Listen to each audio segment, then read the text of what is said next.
بسم الله الرحمن الرحيم نحمده ونصلي على رسوله الكريم.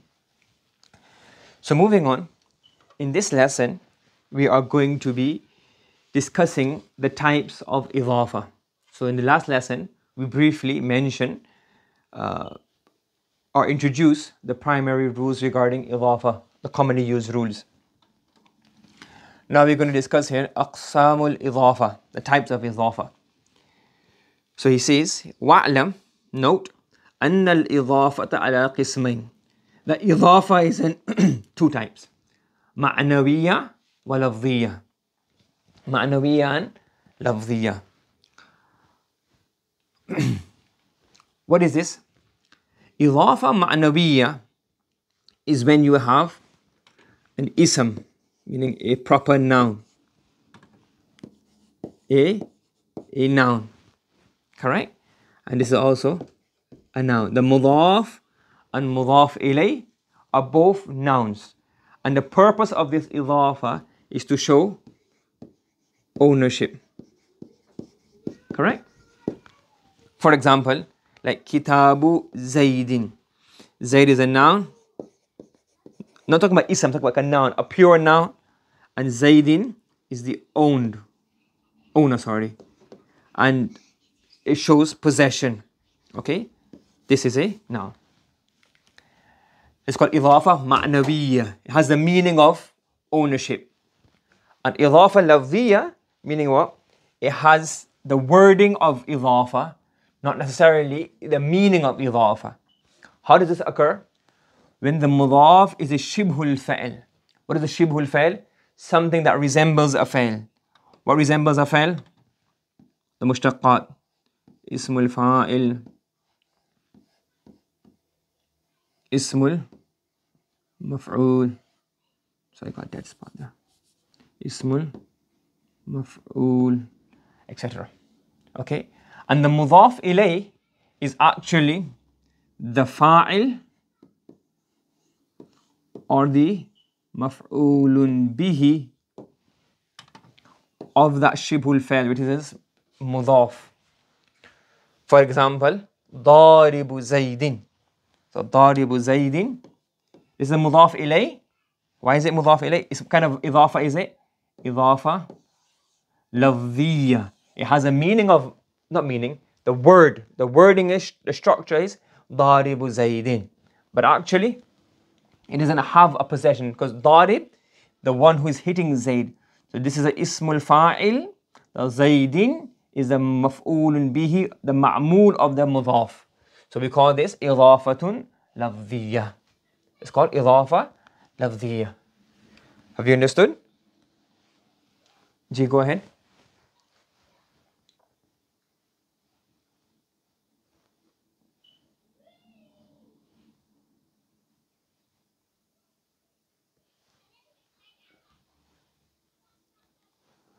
Okay, two answers to that question. The question is, why are we calling this ma'nawiyya, this one here, and why are we calling this one lafziyya? Okay, so two answers. The first answer is that mustalahat, they're fixed. People who determined them long time ago, it is fixed. You can't change it anymore. So sometimes you see mustalahat, which we may not seem as the best. We have to stick by them. So that's a general rule. And here, we call this one إضافة معنوية because it has the meaning of إضافة. Meaning, Kitab and Zayd, this link shows the meaning of ownership, on possession. Where Zayd is possessed, or Zayd possesses the book, he owns the book. So the meaning of إضافة is found, i.e. and secondarily, automatically, is also لفظا. إضافة لفظية as well. The meaning, the wording of إضافة is found, but primarily the meaning is found as well. And in here, only the wording of إضافة is found, not the meaning of إضافة. Does that clarify your question? Okay. Okay, now he's explaining this in text. Okay, so أما المعنوية, the proper مضاف مضاف إليه, فهي أن يكون المضاف غير الصفة. And sifa here doesn't mean mawsuf sifa. Sifa here means what? A shibhul fa'il. meaning something which resembles a fa'il, the mushtaq of the fa'il. So ma'nawiyya is that the mudaf is not a sifa which is mudaf to its ma'mul. So the mudaf ilay is not the ma'mul of it. So it's like, this is basically the proper mudaf ilay that we've been doing all our lives, or we're more familiar with and more common. Yes, understood that? Now he's going on to say that the mudaf ilay, if you look at them carefully, you can categorize them into three categories. That each mudaf and mudaf ilay will have one harfun jar, which is not mentioned, but is understood from the context that could be assumed to be there. So he says the إضافة معنوية will either be in the meaning of lam. What does lam mean?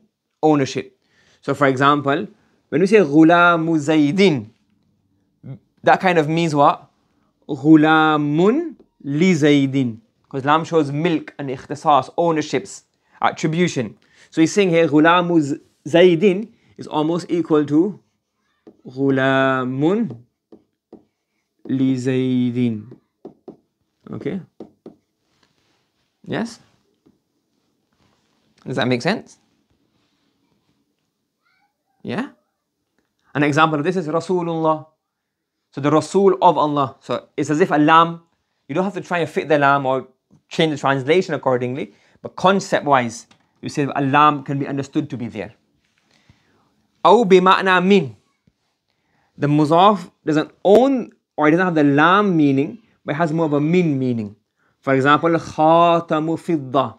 Fidda means silver. So the silver doesn't like have ownership or specification to the khatam, but it really means here khatam min fidda. So you can say here a ring of silver and a slave of Zayd. But the of, even in English, is different. One of has a meaning of ownership and one has a meaning of min. An example of this, Ayatul Quran. The ayat are from the Quran, min al-Quran. So you will still translate it as verses of the Quran, but it refers to here Ayatul Quran, the verses of the Quran, i.e. they are from the Quran. Okay? Yes? And the third, that the mudaf ilay can comprise of the meaning of fi, أو بمعنى fi, or it comes in the meaning of fi. For example, Salatul Layl. Salatul Layl. So what does it mean? Salatun fil Layl. Because it can't be Salatun lil Layl. The Salah is not for the night. The Salah is not a part of the night. The Salah is in the night. So for example, Lahu aqibatud dar. For him is the abode of the hereafter, i.e. aqibatun fid dar. An aqiba in the hereafter. Okay? Yes, so this is what he's saying here. If you look at the idafat, you will find that they will fall under one of three categories. Understood? Yes? And the three Quranic examples where you can see where one is for lam, one is for min, and one is for fi. Right. So far, so good? Right. Now, before we move on, I may have explained this before a few times, but before we go on to the next section, I want to explain to you nakira and the levels of nakira and ma'rifah. So we have ma'rifah, top two here. We have nakira, the bottom two. Now ma'rifah, you can say ma'rifah can be mahdha, a pure ma'rifah, something which when you say, it refers to one particular person or one particular group of people. For example, hadha rajul. When I say this man, this is ma'rifah mahdha, it refers to a known person. That's called mahdha. As opposed to ma'rifah ghayr mahdha. In nakira, in ma'rifah ghayr mahdha is a ma'rifah which has alif lam. So lafdhan is alif lam. But this is in the meaning of a jins. It's a general speech. It's not referring to one donkey. So for example, Allah is saying, those who have been given the book and they don't practice upon it or they don't abide by it, كَمَثَلِ الْحِمَارِ يَحْمِلُ أَسْفَارًا. is like a donkey. That's why we translate it as a donkey, not the donkey. It's not referring to one known donkey. And they're like donkeys. So we say this is ma'rifa ghayr mahdha. Okay? It's a level between the pure ma'rifa and the pure nakira. And nakira ghayr mahdha also called nakira makhsusa. Shade the color of that one. Nakira makhsusa. Nakira makhsusa. Okay, got a few dead spots now. Nakira makhsusa. Meaning what? A nakira word, what does it have? A nat with it, or the mudaf ilay with it. This now, when I say abdun, which abd does it refer to? Any abd in the whole word. When I say abdun mu'minun, it's now restricted. It can only refer to certain abd, which are mu'min. Correct? When I say, for example, if I say al-himar, ya hadha al-himar, which donkey am I referring to? A particular donkey I'm pointing towards, or a particular donkey that we all know about. In this context, this also becomes general. So this has dropped down from the ma'rifah level to become ma'rifah ghayr mahdha. Okay? Now, why have I explained all of that? Because he's saying here that إضافة معنوية. إضافة معنوية. The faida of this إضافة, and this إضافة means here, the إضافة معنوية, is تعريف المضاف إن أضيف إلى معرفة كما مر. If I have كتاب زيد, this إضافة, if this is مضاف and the مضاف إليه is what? معرفة. This is ma'rifah, isn't it? The Zayd. So automatically, kitab also becomes ma'rifah. So ta'riful mudaf. The mudaf becomes ma'rifah if it is mudaf to a ma'rifah. So Zayd is a ma'rifah, so kitab also becomes what? Ma'rifah. وَتَخْصِيصُهُ إِنْ أُضِيفَ إِلَى نَكِرَةٍ. If it becomes mudaf to a nakira, the mudaf does not become ma'rifah, becomes nakira makhsusa, or you can also call it nakira, not mahdha, ghayr mahdha.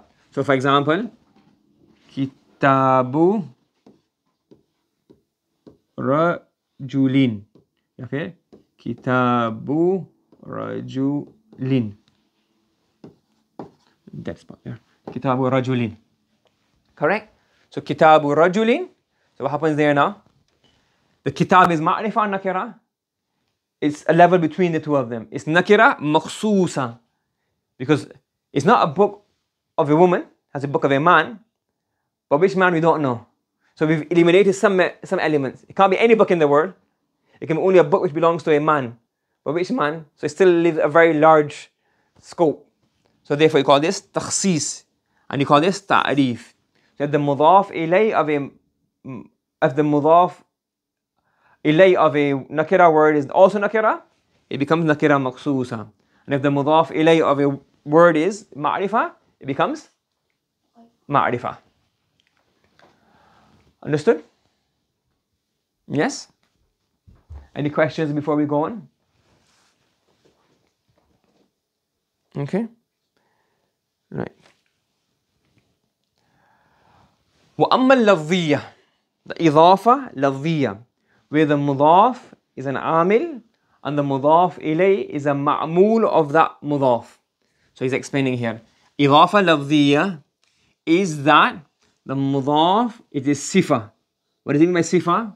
It's shibul fa'il, ismul fa'il or ismul maf'ul, which is mudafatan ila ma'muliha, which is mudaf to its ma'mul.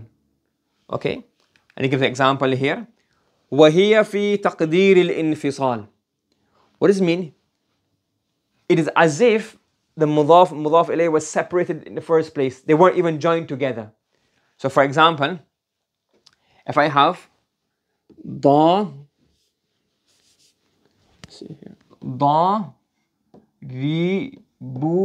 زَيْدٍ, ضَارِبُ زَيْدٍ. We say it's taqdeer, it can be assumed to be munfasil, meaning it can actually be daribun zaydan. You can assume it to be munfasil, meaning they're not joined together via إضافة, because إضافة makes it joint. So وهي في تقدير الانفصال. You can assume it as if they weren't even مضاف مضاف إليه. So they have إضافة and a مضاف مضاف إليه structure لفظا, but they're not really معنوي in a meaning sense. They're not مضاف مضاف إليه. So that's why you say لا تقدير الانفصال. For example, ضارب زيد. So look, this is an عامل. This is the ma'mul of the عامل. Another عامل, and this is the ma'mul. This is the مفعول به, and this is the fa'il. So you have a مضاف مضاف إليه structure, where the مضاف إليه is actually the ma'mul of the عامل. حسن الوجه, this is the fa'il of the حسن. So this is called إضافة لفظية. It doesn't have the meaning of li or fi or min. It doesn't show ownership. It doesn't show location. It's just لفظية to create ease. That's what it says here. وَفَائِدُهَا تَخْفِيفٌ فِي اللَّفْظِ فَقَدْ. It does not give any benefit of ma'rifah nakira. Its only purpose is, what's easier? ضَارِبُ زَيْدٍ or ضَارِبٌ زَيْدٍ. Because ضَارِبٌ is actually what? ضَارِبٌ. So you've added one extra letter. ضَارِبٌ, the noon sakin, which is expressed via the tanween. So ضَارِبُ زَيْدٍ removes that noon. So all it does is takhfif. It makes it easier to pronounce and lighter to pronounce. And in here, by having an mudaf mudaf ilay structure, the mudaf does not become ma'rifah. Okay? Why is it very important? There are a few examples we come in the Quran. Allah says, هَذَا عَارِضٌ مُمْتِرُنَا. Aridun means cloud. Amtara yumtiru imtar, to send down rain. So what's the structure of this? What's the tarkib of this? هذا is mubtada. Okay? And aridun khabar. What mumtiruna become then? Mudaf mudaf ilay become? Sifa or not. So this is really man'ud, and that becomes the not. Yes? Translation, this is a cloud which will send rain or bring rain onto us. What's the problem here? The man'ud and not must match in what? All four characteristics. Is aridun ma'rifah or nakira? Nakira. Is mumtir? Is that ma'rifah or nakira? Why is it nakira? Yes, it's mudaf. This is mudaf. And the mudaf ilay is what? Nakira. So the mudaf ilay is ma'rifah, sorry. So in theory, the mumtir should also be what? Ma'rifah nakira? Yeah, but in here what's happening? Mumtir. It's called ma'rifah. But we see because this is إضافة لفظية. This being ma'rifah does not affect that. Because why? Is it إضافة لفظية معنوية? إضافة لفظية. If it was كتاب زيد, كتاب becomes ma'rifah. But if it's a إضافة لفظية, the مضاف إليه being ma'rifah does not make the مضاف ma'rifah. That's why the mumtir becomes a not of aridun. Have you understood that? Yes? Online? Have you guys understood that as well? Okay. Another example. That's in the Quran. Hadiyan baligal ka'bati. Hadiyan baligal ka'bati. So hadiyan is man'ud and balig is a not. So even though Kaaba is ma'rifah, Kaaba is what? Ma'rifah. It does not make balig what? Ma'rifah. Because what kind of إضافة is it? إضافة لفظية, where the balig is the amil and the mudaf ilay, or Kaaba is what? The ma'mul. So you have the Hadiyan Baligal Kaaba. So the Kaaba, Balig still remains Nakira. That's why it becomes a Na'at of the Hadi. A Hadi, an offering, which will reach the Kaaba. You understand? Okay. Yes? Subhanallah wa bihamdi, subhanakallahumma wa bihamdika wa nashhadu an la ilaha illa anta wa nastaghfiruka wa natubu ilayk.